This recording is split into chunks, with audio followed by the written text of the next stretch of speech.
Hi hello welcome to Bharat sports Telugu. Melbourne వేదికగా పాకిస్తాన్తో జరుగుతున్న బాక్సింగ్ డే టెస్టులో ఆస్ట్రేలియా పట్టు బిగిస్తోంది. తొలి ఇన్నింగ్స్ 318 పరుగులకు ఆలౌటైన ఆసీస్ అనంతరం బౌలింగ్లో కూడా అదరగొడుతుంది. ఆసీస్ కెప్టెన్ ప్యాట్ కమిన్స్ నిప్పులు చేరుగుతున్నాడు. ఇప్పటివరకు 12 ఓవర్లు వేసిన కమిన్స్ 3 వికెట్లు పడగొట్టాడు. అతడితో పాటు లయోన్ 2, హాజల్వుడ్ 1 వికెట్ సాధించారు. దీంతో పాకిస్తాన్ తమ మొదటి ఇన్నింగ్స్లో 172 పరుగులకే 6 వికెట్లు కోల్పోయి కష్టాల్లో పడింది. బాబర్ ఆజంకు ఫ్యూజ్లు అవుట్. పాకిస్తాన్ మాజీ కెప్టెన్, స్టార్ ఆటగాడు బాబర్ మరోసారి తీవ్ర నిరాశపరిచాడు.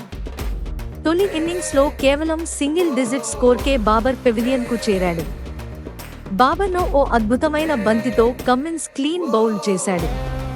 పాక్ ఇన్నింగ్స్ 37 ఓవర్లో మూడో బంతిని కమిన్స్ అద్భుతమైన అవుట్ స్వింగర్ సంధించాడు. ఆఫ్ సైడ్ పడిన బంతి అద్భుతంగా టర్న్ అవుతూ బాబర్ బ్యాట్, ప్యాడ్ మధ్య నుంచి వెళ్తూ స్టంప్స్ ను గిరాటేసింది. ఇది చూసిన బాబర్ తెల్లముఖం వేశాడు.